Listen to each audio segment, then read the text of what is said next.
Hello everyone, welcome back to channel Guru Inggris Seru.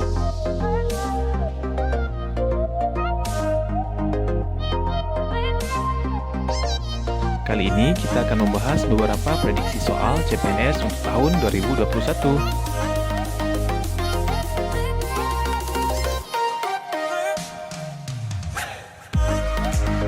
So, tonton sampai habis, jangan lupa subscribe, like, and share.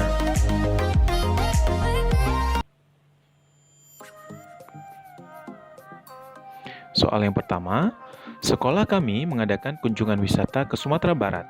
Salah satu yang kami kunjungi adalah Danau Maninjau.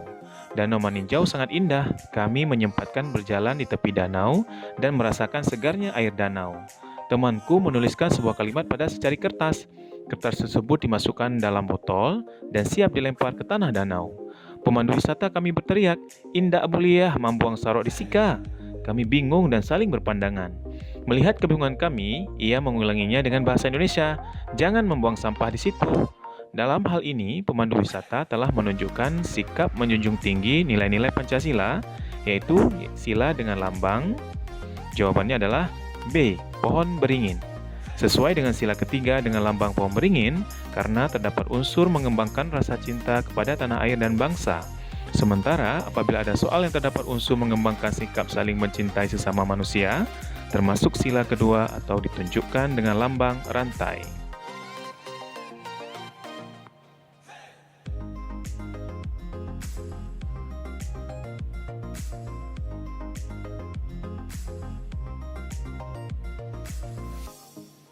Soal yang kedua, pemerintah membuka kesempatan yang sama bagi seluruh masyarakat untuk menjadi aparatur sipil negara atau ASN, termasuk bagi penyandang disabilitas. Rekrutmen calon pegawai negeri sipil atau CPNS pada seleksi kompetisi dasar sudah dilaksanakan mulai 1 pekan lalu. Beragam kisah mewarnai perjuangan para peserta. Bunga adalah salah satunya. Kondisi cerebral palsy atau gangguan-gangguan syaraf dan otot yang dialami memang membuatnya sulit beraktivitas. Namun, itu tak menyurutkan tekadnya menjadi abdi negara. Menurutnya, dengan adanya formasi khusus tersebut, dapat mendorong penyandang disabilitas untuk maju, terutama mencari pekerjaan. Kebijakan tersebut sejalan dengan ketentuan jaminan hak asasi manusia dalam Undang-Undang Dasar Negara Republik Indonesia tahun 1945, terutama dalam jawabannya adalah B, pasal 28D. Terdapat 4 ayat dalam pasal 28D.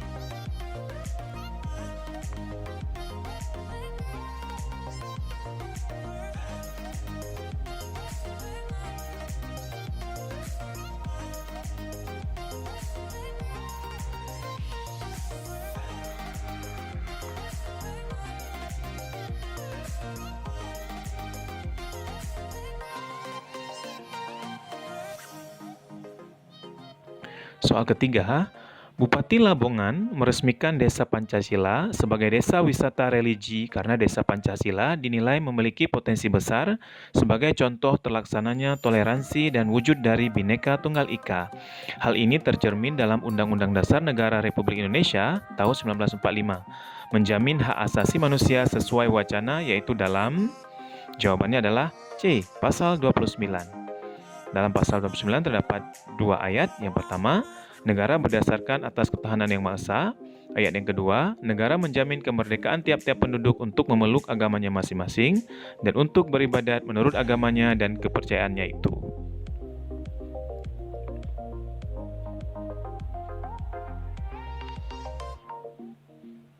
Soal nomor 4, sebuah toko kue menjadi viral karena memberikan perlakuan diskriminatif ke pelanggan.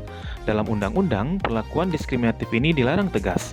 Sebagaimana dikutip dari Undang-Undang Nomor 8 Tahun 1999 tentang Undang-Undang Perlindungan Konsumen, diatur tegas bahwa hak konsumen adalah mendapatkan layanan tanpa diskriminasi apapun. Pasal 4 huruf G berbunyi, hak konsumen adalah hak untuk diperlakukan atau dilayani secara benar dan jujur, serta tidak diskriminatif. Sebenarnya, hal ini tidak akan terjadi apabila toko kue tersebut mengimplementasikan nilai-nilai Pancasila, khususnya sila. Jawabannya adalah B, kemanusiaan yang adil dan beradab. Hal ini tidak akan terjadi apabila toko kue tersebut mengimplementasikan nilai-nilai sila kedua pada butir berbunyi, mengakui persamaan derajat, persamaan hak dan kewajiban asasi setiap manusia tanpa membeda-bedakan suku, keturunan, agama, kepercayaan, jenis kelamin, kedudukan sosial, warna kulit, dan sebagainya. Soal kelima, Budi ikut pemilihan RT. Pada saat pemilihan, Budi merasa diperlakukan tidak adil, sehingga dia dan simpatisannya melakukan mosi tidak percaya. Demo bahkan melakukan intimidasi terhadap panitia seperti meneror dan lain-lain agar menganulir keputusan panitia. Sebenarnya hal ini tidak akan terjadi apabila Budi dan simpatisannya mengamalkan Pancasila, khususnya sila. Jawabannya adalah B, kepala banteng. Jika mereka mengamalkan sila keempat yang ditunjukkan dengan lambang kepala banteng, tentu mereka akan menerima hasil keputusan dari proses pemilihan, karena pada butir sila keempat telah menekankan bahwa dengan itikat baik dan rasa tanggung jawab menerima dan melaksanakan hasil keputusan.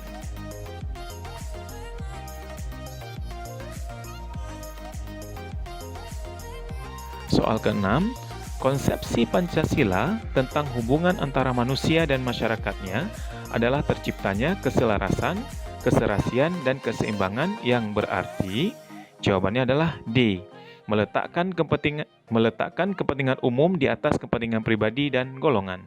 Konsepsi Pancasila tentang hubungan antara manusia dan masyarakatnya adalah terciptanya keselarasan, keserasian, dan keseimbangan yang berarti meletakkan kepentingan umum di atas kepentingan pribadi dan golongan.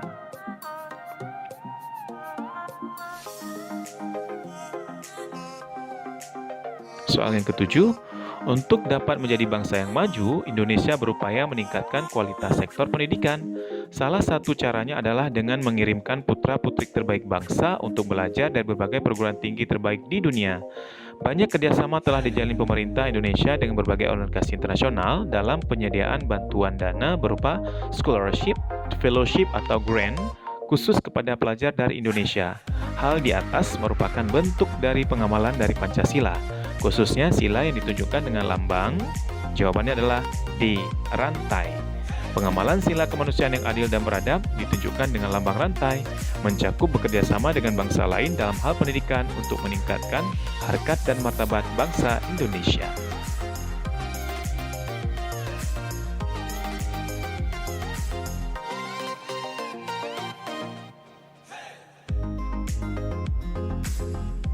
Soal ke-8, selain kerukunan intern beragama dan kerukunan antar umat beragama, satu hal lain yang termasuk dalam tri kerukunan umat beragama lainnya adalah, jawabannya adalah B, kerukunan antara umat beragama dengan pemerintah.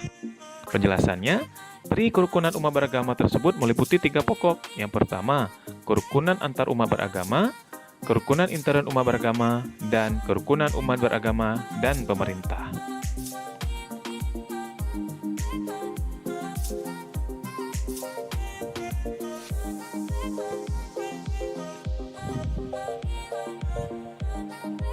Soal ke-9, dasar negara tidak hanya menjadi dasar perhubungan antar warga negara dan negara, melainkan juga dasar bagi hubungan antar warga negara, merupakan salah satu fungsi dasar negara sebagai, jawabannya adalah A, pergaulan warga negara. 5 fungsi dasar negara bagi suatu negara: fungsi dasar tegaknya negara, penyelenggaraan negara, sumber hukum, pergaulan warga negara, dan partisipasi warga negara.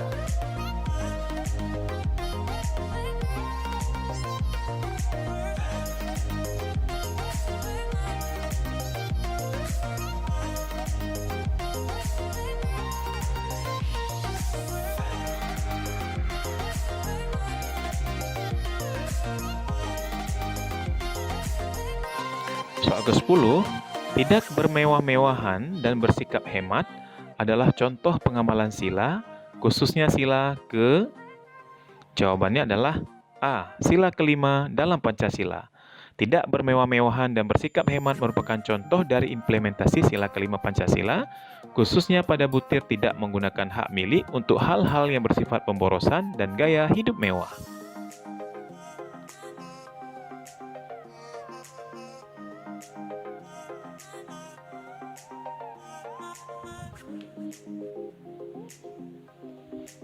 Soal ke-11, Pengamalan Pancasila dalam kehidupan berbangsa dan bernegara dapat dilakukan dengan cara pengamalan secara subjektif. Artinya, jawabannya adalah D. Menjalankan nilai-nilai Pancasila secara pribadi dalam bersikap pada kehidupan berbangsa dan bernegara.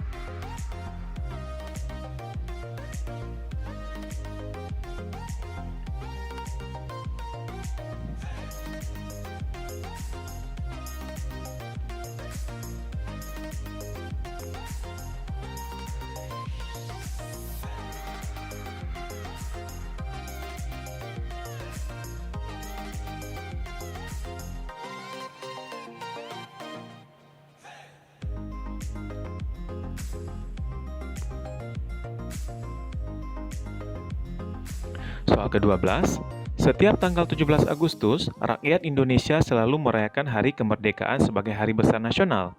Kegiatan seperti ini termasuk dalam kapabilitas sistem politik. Jawabannya adalah C. Simbolik. Sistem politik simbolik yaitu kemampuan membangun citra atau juga rasa bangga terhadap negaranya. Sementara sistem politik regulatif sifatnya pengaturan sehingga mampu mengontrol dan mengendalikan. Responsif adalah kemampuan sistem politik menanggapi berbagai persoalan. Ekstraktif terkait dengan kemampuan sistem politik mengelola SDA dan SDM.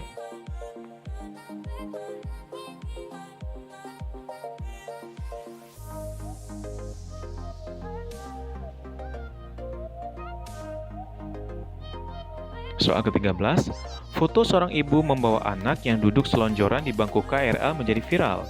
PT KAI Komuter Jabotabek menuturkan bahwa ternyata ibu tersebut bukan duduk di kursi prioritas, melainkan di kursi umum pada kereta dengan rute Angke Bogor.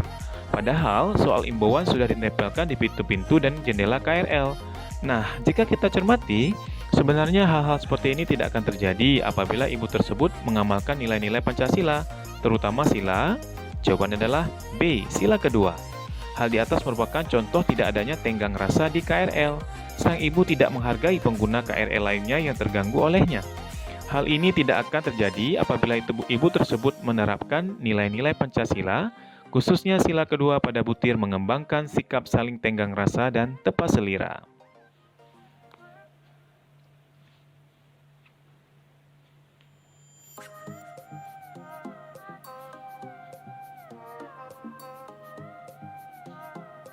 Soal ke-14, berikut ini yang bukan merupakan contoh pengamalan Pancasila sebagai paradigma pembangunan nasional adalah. Jawabannya adalah A. Pancasila harus bersifat pragmatis. Pancasila sebagai paradigma pembangunan nasional dapat diuraikan sehingga hasil pembangunannya sesuai dengan Pancasila antara lain. Pembangunan tidak boleh bersifat pragmatis, artinya tidak hanya mementingkan tindakan sayap, namun mengabaikan etis yang ada. Tidak boleh bersifat ideologis, secara mutlak hanya melayani satu ideologi. Pembangunan harus menghormati HAM. Pembangunan dilaksanakan secara demokratis dengan melibatkan masyarakat dalam pengambilan keputusan yang menyangkut mereka, serta pembangunan yang diprioritaskan pada taraf minimum keadilan sosial.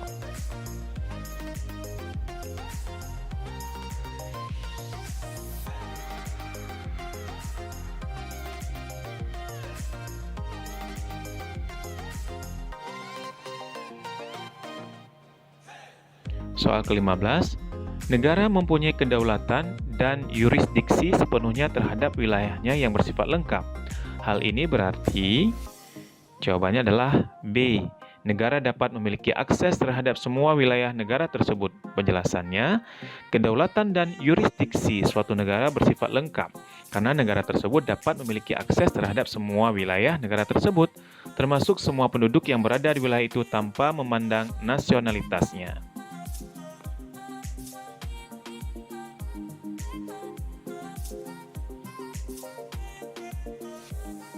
Soal ke-16, contoh pengamalan Pancasila sebagai pandangan hidup bangsa berdasarkan sila yang bersimbol kepala banteng adalah.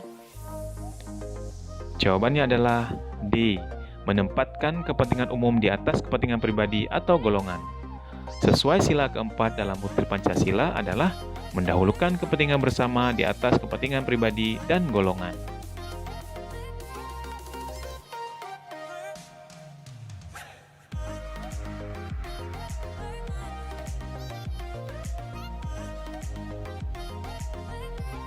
Soal ke-17, Tujuan utama otonomi daerah adalah untuk meningkatkan pelayanan dan kesejahteraan masyarakat menjadi lebih baik. Akan tetapi, setelah diberlakukan, nyatanya masih banyak daerah yang masih tertinggal. Di bawah ini adalah faktor yang menyebabkan daerah tertinggal, kecuali. Jawabannya adalah B. Tersedianya SDA yang memadai.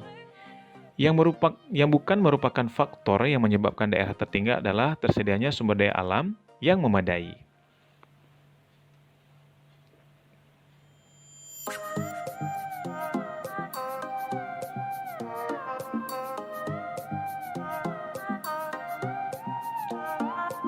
Soal ke-18, kesetaraan dalam bidang sosial kemasyarakatan penting diwujudkan karena dapat mencegah konflik. Tindakan yang menunjukkan bentuk kesetaraan dalam bidang sosial adalah, jawabannya adalah A. Satrio, Ilham, dan Bayu mengerjakan tugas kantor bersama. Mereka membagi tugas bersama-sama dengan adil. Pembagian tugas membuat hasil kerja menjadi lebih cepat. Satrio, Ilham, dan Bayu puas dengan hasil kerja mereka. Penjelasannya, kesetaraan sosial adalah tata politik sosial di mana semua orang yang berada dalam suatu masyarakat atau kelompok tertentu memiliki status yang sama. Setidaknya, kesetaraan sosial mencakup hak yang sama di bawah hukum, merasakan keamanan, memperoleh hak suara, mempunyai kebebasan untuk berbicara dan berkumpul, dan sejauh hak tersebut tidak merupakan hak-hak yang bersifat atau bersangkutan secara personal.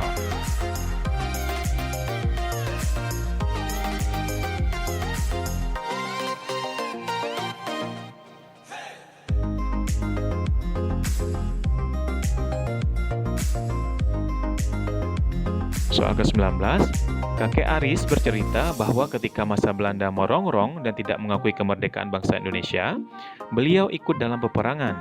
Ia mengenang bahwa pada saat itu hanya bersenjatakan bambu runcing. Meskipun dengan senjata yang sangat sederhana, namun sang kakek tidak takut pada penjajah dan tetap mempertahankan tanah tumpah darahnya yaitu Indonesia. Cerita ini sesuai dengan bunyi Undang-Undang Dasar 1945, tepatnya pada pasal, jawabannya adalah D. Pasal 27 ayat 3, yang berbunyi, setiap warga negara berhak dan wajib ikut serta dalam upaya pembelaan negara.